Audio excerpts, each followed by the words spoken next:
afin de permettre de tout le monde d'entendre les annonces, nous allons les faire maintenant. Et nous allons aussi, avant toute chose, penser aux anniversaires. Est-ce qu'il y a eu un anniversaire cette semaine? Alors, tu vas te lever, mon frère, on va prier pour lui, pour Nathanaël. Y a-t-il eu quelqu'un d'autre?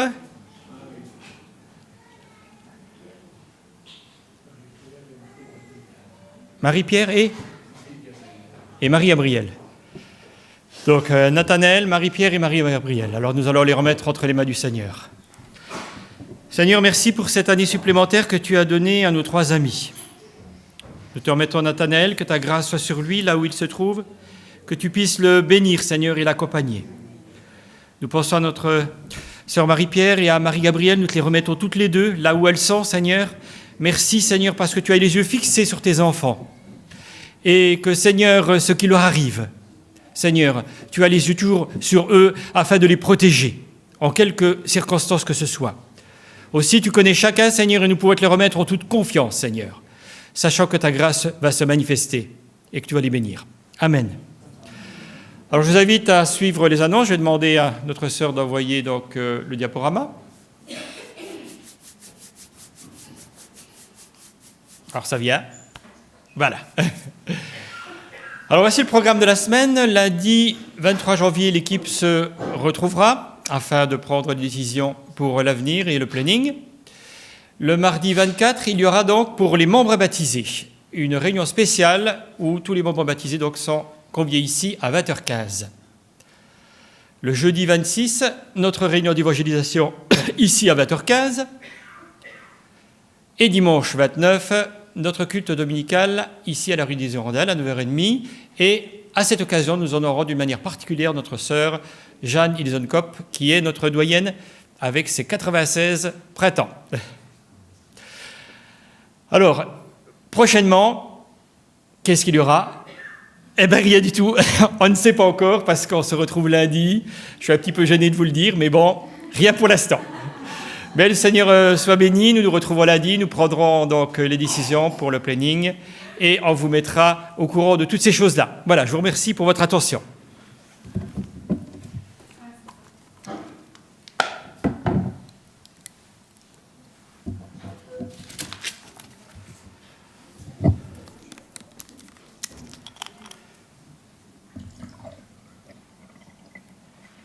Je demanderai qu'on affiche le texte Josué 24, les versets 14 à 15.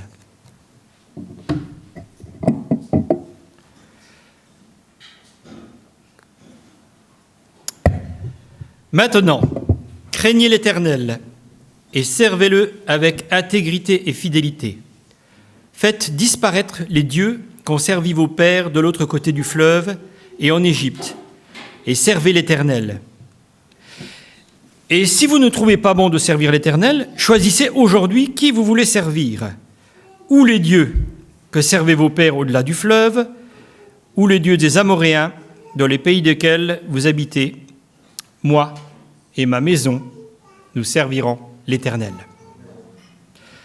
Je demanderai également qu'on affiche 1 Roi, le chapitre 18, les versets 17 à 21.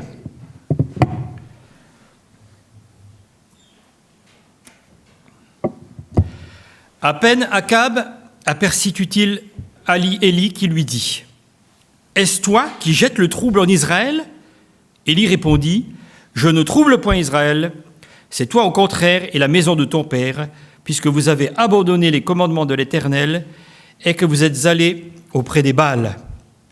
Fais maintenant rassembler tout Israël auprès de moi, à la montagne de Carmel, et aussi les 450 prophètes de Baal et les 400 prophètes d'Astarté, qui mangent à la table de Jézabel. » Akab envoya des messagers vers tous les enfants d'Israël, et il rassembla les prophètes à la montagne de Carmel. Alors Élie s'approcha de tout le peuple et dit « Jusqu'à quand clocherez-vous des deux côtés? Si l'Éternel est Dieu, allez après lui. Si c'est Baal, allez après lui. » Le peuple ne lui répondit rien.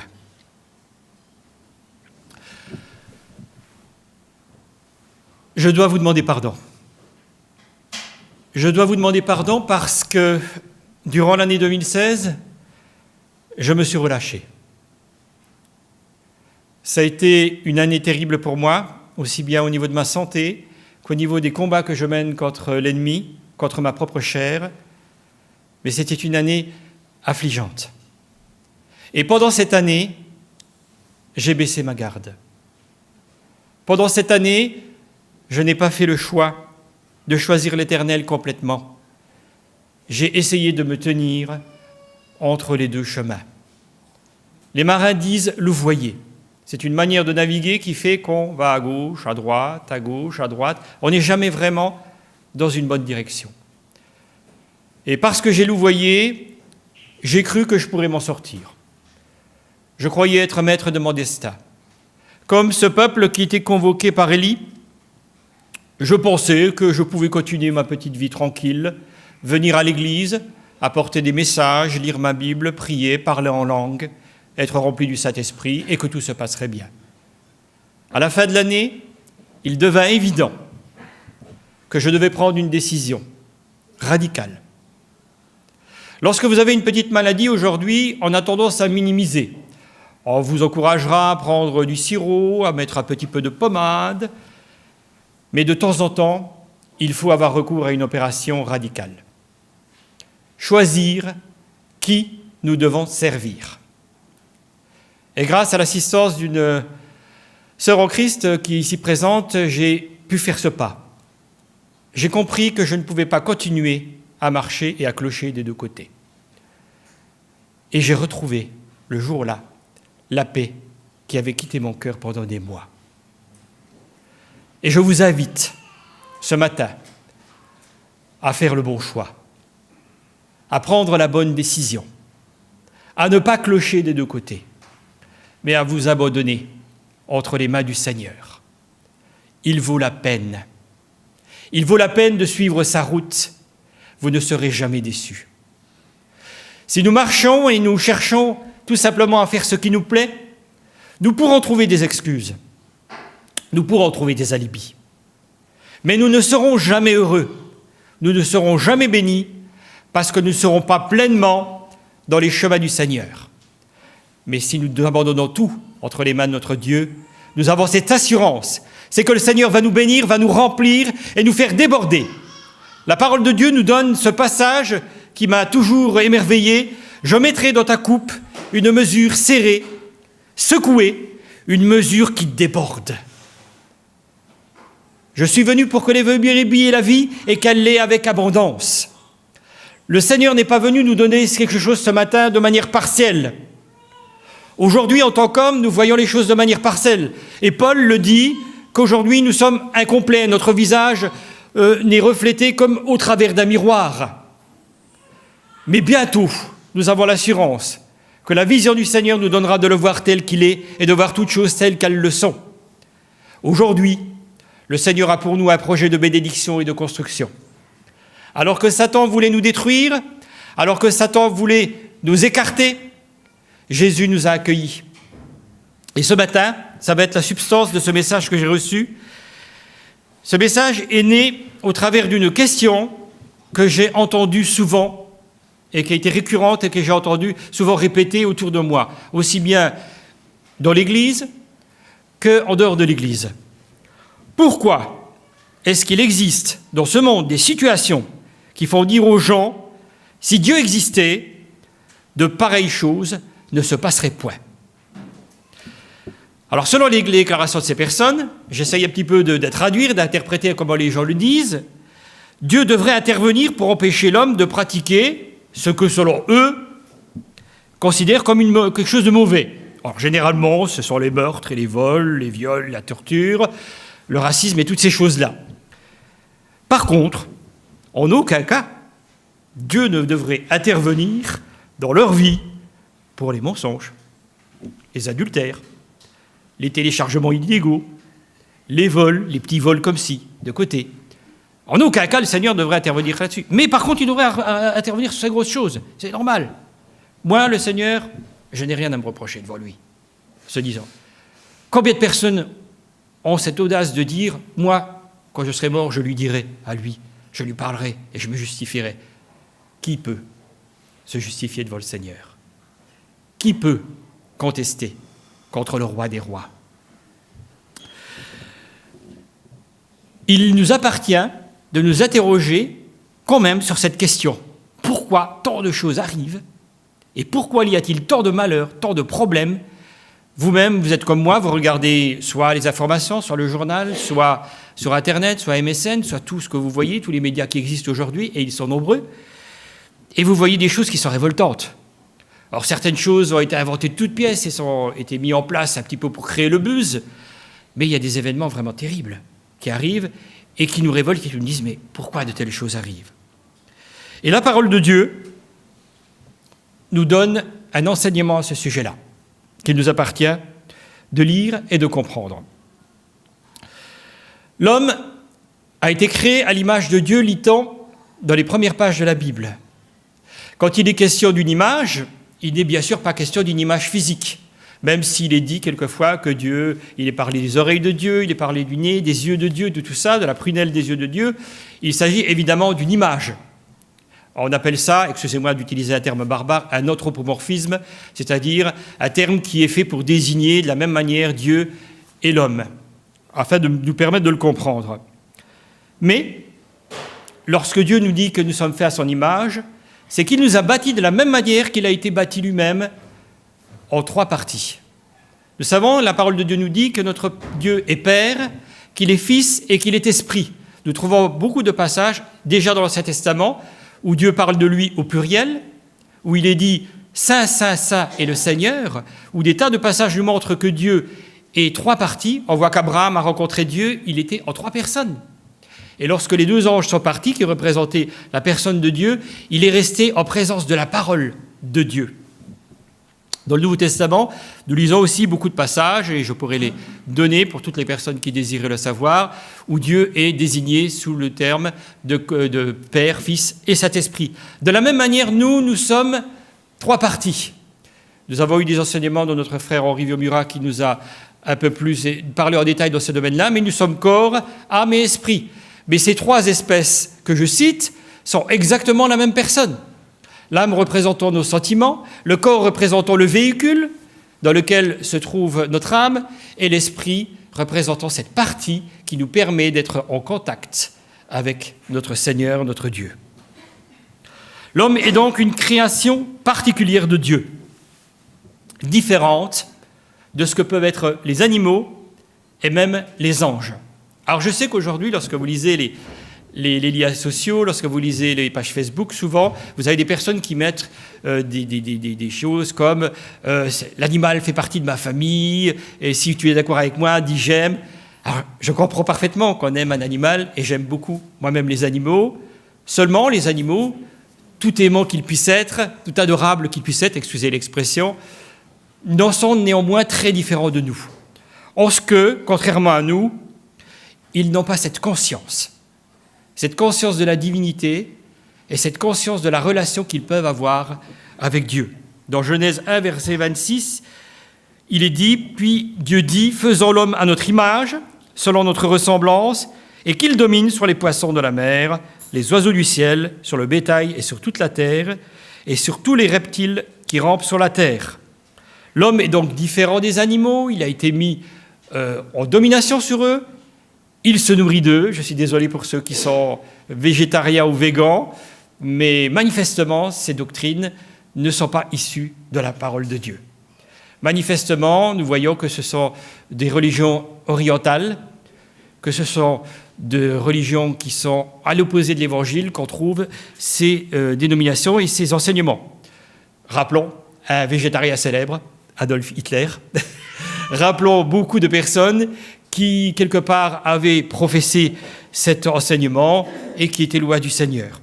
Évidemment, comme dirait Brigitte Bardot, si vous me permettez de la citer, dans son livre « Initial bébé », le problème, ce n'est pas de manger de la viande. Le problème, c'est de trop en manger. Et c'est vrai que le gros problème de notre pays, c'est davantage l'excès plutôt que l'usage. Alors je pense qu'en tant que chrétiens, nous sommes amenés à faire preuve de sagesse, de discernement et d'agir avec modération en toutes choses. On ne glorifie pas plus Dieu en s'empiffrant qu'on le glorifie en se privant totalement. L'homme est donc différent des animaux parce qu'ils possèdent la conscience et la pensée de l'éternité. Pour toutes les personnes qui désiraient être éclairées à ce sujet, je les invite à lire Ecclésiaste 3, verset 11, où il est dit justement que Dieu a mis dans le cœur de l'homme la pensée de l'éternité pour saisir les choses célestes.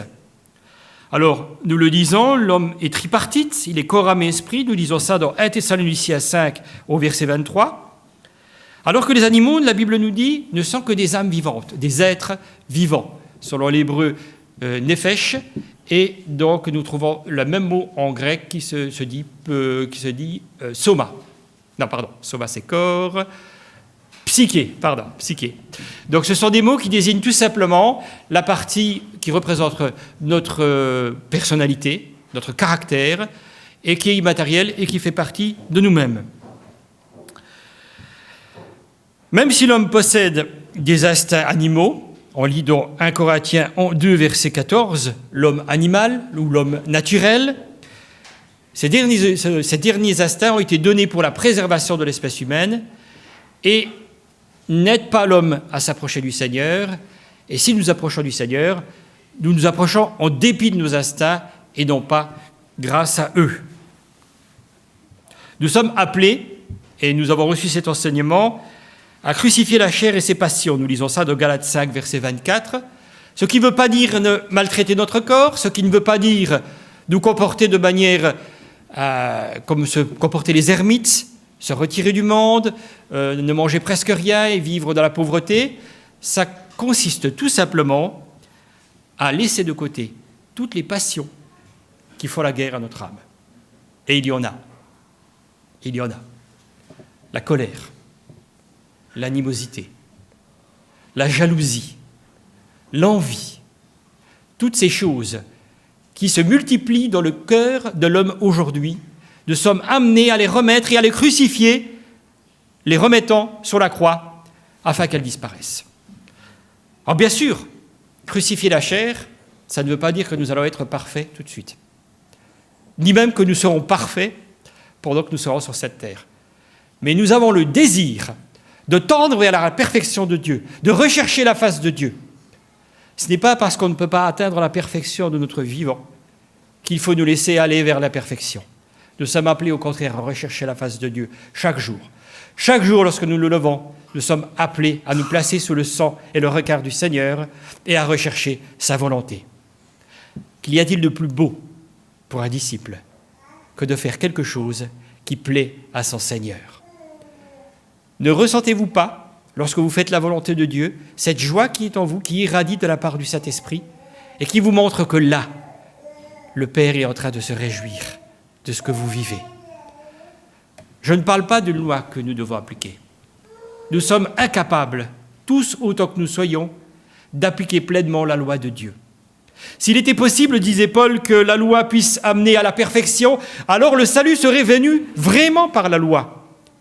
Mais nous savons aujourd'hui que la loi a été un pédagogue et qu'elle a montré à l'homme qu'il était incapable, par ses propres moyens, par ses propres forces, de faire la volonté de Dieu.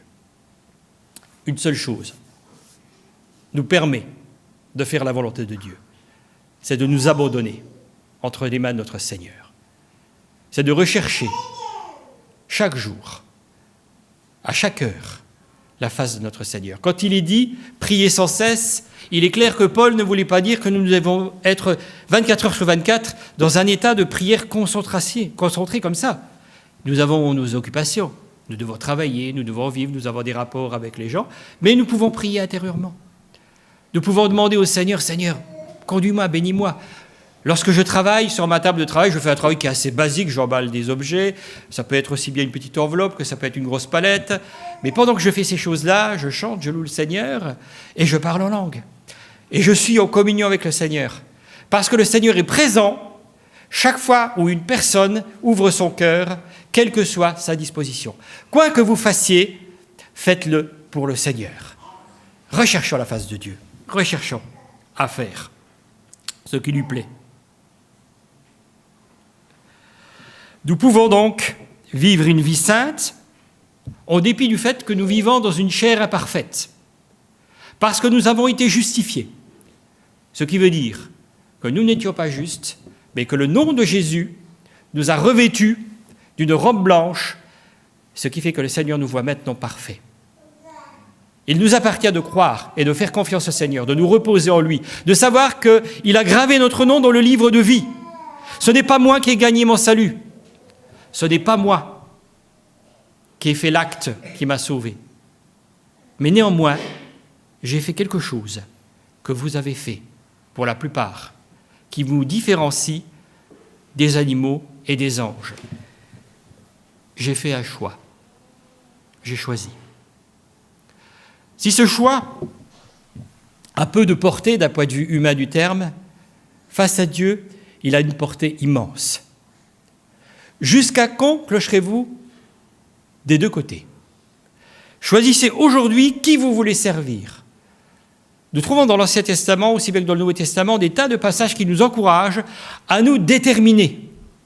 Lorsque nous nous approchons du Seigneur pour nous convertir et pour lui donner notre cœur, nous ne nous approchons pas en faisant un essai, en se disant « je vais essayer le Seigneur, des fois que, et puis si ça ne marche pas, je reprends mes billes ». Non, nous nous abandonnons à lui. Nous lui donnons complètement et parfaitement notre cœur, et le Seigneur le prend. Et non seulement il prend notre cœur, mais il prend notre péché. On fait une balle qu'il jette au fond de la mer. Et ce péché disparaît. Satan n'a plus aucune possibilité de nous accuser avec ce péché, parce qu'il a disparu au fond des abysses. Le choix, c'est cette option qui nous rend semblables à notre Créateur. Les animaux n'ont pas ce choix-là. Je dirais même que les anges ne l'ont pas, ou du moins ils l'ont qu'imparfaitement. Nous trouvons dans l'Apocalypse ce passage terrible où nous voyons la vision d'un grand dragon. Et nous voyons que la queue de ce dragon balaye le ciel et qu'il y fait tomber un tiers des étoiles, il me semble, si ma mémoire est bonne. Les étoiles que ce dragon balaye sont les anges du ciel. Et ce dragon est Satan. Satan a réussi à débaucher une partie des troupes de l'Éternel. Mais ce choix est irréversible pour ces anges-là. Ils étaient parfaits, ils n'avaient jamais péché, mais le jour où ils ont été séduits par Satan, où ils ont suivi ses armées, il n'y a plus de possibilité pour eux de retour. Ils deviennent des démons. Et ils deviennent des agents de Satan pour posséder, pour pousser le mal, pour agir de manière malveillante dans notre monde. Les anges ont donc eu un choix une fois, mais ne peuvent plus revenir en arrière. Nous avons ce choix qui nous permet de choisir la vie, de choisir le bien ou le mal, de pécher et de nous repentir. Nous sommes rendus semblables à Dieu qui, lui, ne pêche pas et qui est parfait, mais étant imparfait, nous avons cette option qui nous permet de revenir auprès du Seigneur et de nous humilier devant sa face. Un écrivain catholique qui s'appelait Anthony Burgess a écrit un livre un jour qui s'appelait « L'orange mécanique ». Dans ce livre, c'était l'histoire d'un jeune psychopathe qui s'appelait Alex, qui vivait dans une Angleterre d'un temps futur proche et qui avait des instincts meurtriers. Dans ce pays, à l'époque, il y avait de grands troubles sociaux et le seul moyen qu'avaient trouvé les hommes politiques en place pour avoir la paix, c'est de tout simplement programmer et conditionner les criminels afin qu'ils deviennent des gens honnêtes. Ainsi a-t-on soumis ce jeune homme à un traitement qu'on appelait le traitement Ludovico.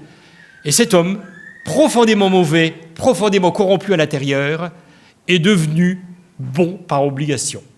Chaque fois qu'il voulait faire quelque chose de mal, il avait des nausées, il était malade, il n'était pas bien. Ce qui fait que cet homme s'est rendu tellement malade, parce qu'à l'intérieur il restait mauvais, qu'un jour il a voulu se suicider, il a voulu disparaître. Et dans cette aventure, qui est racontée dans ce livre, dont on a tiré un film célèbre, un pasteur a un rôle important. Puisque ce pasteur, qui était l'aumônier de la prison où était cet Alex, a fait cette remarque aux personnes qui ont soigné le jeune criminel en leur disant « Mais ne vous rendez-vous pas compte que cet homme n'est plus un être humain ? Il est devenu un robot. Il n'est pas bon, vous le forcez à être bon. Il est profondément immoral d'obliger une personne à vivre une vie qui n'est pas la sienne. De la même manière, il est profondément immoral à Satan d'obliger l'homme à se détourner de la vie pour s'attacher aux choses de ce monde et se détourner de Dieu. La solution n'est pas dans un traitement. Il nous est impossible de traiter le réflexe criminel dans le cœur de l'homme. Une seule chose, une seule personne peut nous changer, c'est l'action du Saint-Esprit. C'est le désir que nous avons de nous placer entre les mains du Seigneur et de rechercher sa face.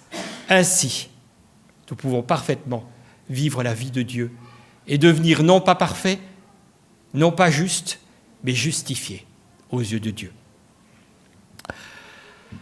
Malheureusement, comme dans toutes les doctrines, cette doctrine d'enseignement sur la notion de choix peut amener à des excès. Et j'aimerais souligner quelques petits dangers qui peuvent être liés à cette pensée. Il y a des personnes qui pensaient à une époque que l'homme n'avait aucun choix. C'était les gens qui pensaient à la prédestination. Ils pensaient que quelque part, lorsque le monde avait été créé, Dieu avait créé les bons et les méchants, et que de toute façon, les méchants seraient toujours méchants, quoi qu'on fasse. Et que les bons, de toute façon, ils finiraient toujours au paradis. C'était la doctrine de la prédestination qui était notamment professée par un réformateur, Jean Calvin. La Bible nous dit que la volonté de Dieu, c'est que tout homme soit sauvé. Si Dieu avait imposé sa volonté à notre monde entier, le monde entier serait sauvé. Mais Dieu nous considère, à même titre que lui-même, comme des personnes dotées de choix et du désir de faire le bien ou de faire le mal. Ainsi, c'est pour cette raison que le monde est parcouru par des séismes spirituels et moraux. C'est pour ça qu'aujourd'hui nous voyons des tueurs en série, que nous voyons des vols, des viols, des choses terribles qu'il n'est même pas permis de citer dans l'Église, parce que le Seigneur nous demande d'être des saints et de nous garder de toutes ces choses-là. Parce que l'homme a le choix. Et que certains ont décidé de choisir l'Éternel, de se prosterner devant Baal et de lui baiser le front, mais Dieu s'est gardé une troupe d'hommes fidèles qui n'ont pas fléchi le genou devant Baal et qui ne lui ont pas baisé le front. Nous sommes de sa famille. Nous avons été adoptés. Aujourd'hui, devant nous, nous avons la perspective du retour de notre Maître bientôt. Le Seigneur vient bientôt. On le dit depuis longtemps. Il y a des tas de personnes qui se disent « Mais depuis le temps qu'on dit que le Seigneur va revenir, il n'est toujours pas là. Est-ce qu'il reviendra bien un jour ?»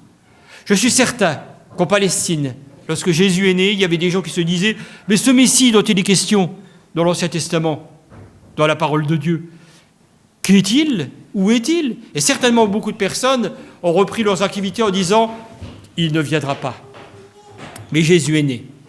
Il a grandi, il a fallu des années et sa prédication s'est manifestée au travers de toute la Palestine et par extension dans le monde entier. Persévérant dans la confiance. Attendons avec confiance la venue du Seigneur. Le Seigneur est proche. Je me rappelle, lorsque nous étions enfants, nous parlions de l'avenir. Pour nous, l'an 2000 était extraordinairement loin. Nous avions 7-8 ans, et on se disait, tu te rends compte, l'an 2000, mais on sera vieux. Oh, l'an 2000, on sera vieux, on aura tel et tel âge, tout. Mais ça n'arrivera jamais. Et on parlait aussi, à l'époque, d'une chose qu'on parlait beaucoup, c'était la naissance de l'Europe. Et on nous disait, mais c'est des rêves, tout ça. Jamais il y aura une Europe, une monnaie commune, mais ça n'existera jamais. Nous savons ce qu'il en est aujourd'hui. Nous savons que les choses se mettent en place. Nous savons que quoi que nous fassions, de quelque manière que nous agissions, nous verrons venir l'Antéchrist. Nous verrons la puissance de Satan se manifester sur cette terre parce qu'il lui reste peu de temps. La Bible nous dit que Satan, après avoir balayé les cieux et avoir entraîné ses anges, a été précipité sur terre, animé d'une grande colère, parce qu'il sait qu'il lui reste peu de temps. Celui qui persévérera jusqu'au bout sera sauvé. Beaucoup de personnes pensent que lorsqu'ils ont donné leur cœur au Seigneur, ils ont quelque part remporté le ticket gagnant. Ils ont gagné au loto ou à la loterie. Ils disent « Maintenant, je suis tranquille. Quoi qu'il arrive, je vais me retrouver dans la présence de Dieu. » Je ne veux pas amoindrir la grâce de Dieu. Mais si nous partons de ce principe, et si nous pensons qu'en dépit de la grâce de Dieu, nous pouvons agir comme nous voulons, nous nous leurrons gravement. Paul dit, ne faites pas de votre liberté une occasion pour vivre selon la chair. Nous avons un combat à mener. Et ce combat, nous devons le renouveler chaque jour. Nous nous lèverons des jours avec la foi. Mardi, nous nous étions réunis dans une famille pour la réunion de prière, et je leur expliquais, vous savez, moi aussi je suis pareil, il arrive que des matins je me lève en super forme. Et j'ai l'impression que dans ces moments-là, j'ai une foi telle que je pourrais dire à cette montagne de se décrocher et de se jeter dans la mer. et d'autres fois, je me lève le matin et j'ai du mal déjà à sortir de mon lit. Alors, vous comprenez que ma foi, à ce moment-là, elle n'est pas du tout du même niveau. Mais ce n'est pas ma foi, ce ne sont pas mes efforts, ce n'est pas ma puissance qui fera que la montagne se décrochera et se plantera dans la mer. C'est la confiance dans notre Seigneur. Appuyons-nous sur lui. Ne regardons pas notre chair. Nous avons des sauts d'humeur. Nous avons des moments où nous sommes en bonne ou en mauvaise humeur parce que nous sommes des êtres biologiques avec des changements hormonaux. Tout le monde le sait, hein. Chaque fois, à certaines périodes du mois, certaines jeunes femmes disent « m'embête pas le jour-là, je ne suis pas bien aujourd'hui ». Et même Rachel, quand elle a caché les téraphimes et qu'elle l'avait mis sous le bas du chameau qu'elle était assise, comme excuse, quand son père est venu, elle lui a dit « Oh, ne m'en veux pas que je ne me lève pas, j'ai ce qui est commun aux femmes ». Les hommes aussi ont leurs changements hormonaux. Eux aussi, ils ont leur andropause, comme les femmes ont leur ménopause. Et on a des moments, on n'est pas toujours en forme. Ne regardons pas à ces choses-là. Ne regardons pas à notre humeur. Si nous sommes dans la tristesse, chantons au Seigneur, louons-le. Si nous sommes dans l'accablement, glorifions-le. La parole de Dieu nous le dit. Elle nous dit, recherchons la face de Dieu. Parlons en langue, chantons, recherchons les louanges de Dieu. Ce n'est pas un acte magique. Il y a des gens qui pensent que lorsqu'on parle du parlant en langue et qu'on parle des dons spirituels, on donne un truc magique. Crac, t'es pas bien, tu parles en langue et tout va bien. Mais il nous appartient de comprendre que ces choses ne sont une bénédiction que dans la mesure où nous comprenons que c'est un don de Dieu et que Dieu nous le donne en toute grâce. Et grâce, c'est quoi? C'est quelque chose que nous ne méritons pas. Ce n'est pas une technique. Ce n'est pas quelque chose que nous pouvons reproduire à l'infini sans avoir un cœur qui soit près du Seigneur. Mais si nous sommes dans le Seigneur, si nous sommes près de lui, alors le Seigneur va nous bénir. Si nous sommes dans la tristesse, dans l'accablement, alors nous pouvons le louer. Et le Seigneur va nous faire du bien. Je me réjouis beaucoup ce matin. Je me réjouis beaucoup ce matin parce que nous sommes un certain nombre et je vois des personnes que je n'ai pas vues depuis quelque temps et je priais pour ces personnes. Je priais pour que ces personnes viennent, pour qu'elles soient bénies. Je priais parce que je sais qu'il y a des épreuves. Je sais que nous vivons tous des difficultés. Nous rencontrons des problèmes dans notre existence. Soit des problèmes que la vie nous amène ou des combats que nous menons. J'ai mené un combat durant cette année 2016. Je viens de vous le dire tout à l'heure. Vous-même, vous menez vos combats. Je sais que votre combat que vous menez n'est pas moindre que celui que je mène. Et ce matin, je veux vous encourager. Choisissez aujourd'hui avec qui vous allez mener votre combat. Si vous menez votre combat tout seul, vous serez fatigué et accablé. Vous serez éprouvé, vous ferez le dos rond, mais vous serez dans l'accablement. Vous ne donnerez pas envie à une personne de se tourner vers le Seigneur parce que le Seigneur se rendra compte que vous portez continuellement un fardeau par vos propres forces. Venez à moi, vous tous qui êtes fatigués et chargés, et je vous donnerai du repos. Parce que mon joug est léger. Mon fardeau est léger. Si nous acceptons de nous décharger, de remettre tout entre les mains du Seigneur, nous avons cette assurance, c'est qu'il nous aide, c'est qu'il nous soutient, c'est qu'il nous bénit.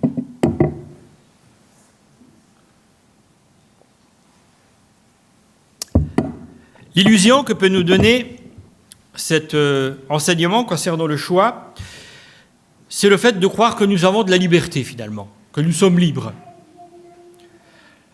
Or, la condition de l'homme face à Dieu ou à Satan ne peut qu'impliquer qu'une condition, celui de serviteur. Nous lisons dans 1 Corinthiens 7, verset 22, « Car l'esclave qui a été appelé dans le Seigneur est un affranchi du Seigneur.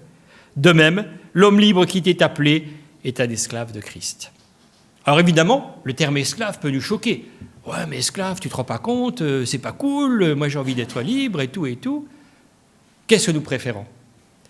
Être au service d'un bon maître qui va prendre soin de nous, qui laissera 99 brebis dans le désert pour venir nous chercher lorsque nous serons égarés, qui, lorsqu'il nous trouvera, nous prendra dans ses bras, nous mettra sur ses épaules et dira à ses amis « Réjouissez-vous avec moi, car ma brebis était perdue et je l'ai retrouvée. » Voulons-nous avoir un maître qui, comme le fils indigne, lorsque nous revenons auprès du Seigneur, alors que nous avons péché, nous sommes éloignés de lui, va nous accueillir et nous embrassera, tu as le veau gras. Est-ce que nous voulons un tel maître? Ou alors préférons-nous un maître qui nous laisse une liberté apparente, qui va nous blesser, qui va nous faire mal, et nous nous retrouverons finalement esclaves de manière cachée. Vivons dans un monde où on met en lumière tout ce qui est du domaine de la liberté et de la démocratie. Aujourd'hui, il faut être respectueux, il faut être tolérant pour toutes les choses, pour tous les domaines, pour tous les corps de métier, pour toutes les sensibilités, pour tous les désirs. Ça, c'est ce que le monde nous enseigne. C'est ce qu'on appelle la démocratie. On pourrait dire la démocratie. Parce que manifestement, lorsque nous voyons notre monde, lorsque nous voyons notre civilisation, nous nous rendons compte que l'homme, au dépit de tous les progrès qu'il a effectués, technologiques, l'homme est capable effectivement d'aller sur la Lune, il est capable d'envoyer des sondes spatiales aux confins du système solaire, mais il ne règle pas les problèmes avec son voisin. Il continue de haïr son prochain. Il continue de vouloir convoiter la femme de son ami. Il continue d'avoir des pensées en lui qui le portent vers le mal. Certes, on a aboli l'esclavage, en apparence. On ne pratique presque plus dans les pays modernes la peine de mort, mais on tue les enfants innocents. Mais on pratique la pédophilie. Mais on pratique l'infanticide. Et on voit dans ce monde énormément de choses terribles qui se passent. Je ne voudrais pas trop m'étendre sur le sujet, mais j'ai été effrayé en lisant dernièrement un article d'une actrice qui racontait qu'elle avait vécu quelque chose de terrible, parce que ses parents l'avaient livrée à un producteur de cinéma pour qu'elle puisse devenir célèbre. Et toute jeune, alors qu'elle avait 12 ans, elle avait été violée. Nous savons qu'à Hollywood et dans les grands centres de cinéma, beaucoup d'enfants sont livrés à des pédophiles, tout simplement parce que ces pédophiles sont des grands maîtres de la distribution des films. Et c'est ainsi que le monde ferme les yeux sur des horreurs sans nom. Ce monde qui prétend être civilisé. Ce monde qui prétend être évolué. Ce monde qui nous traite de racistes, de fascistes,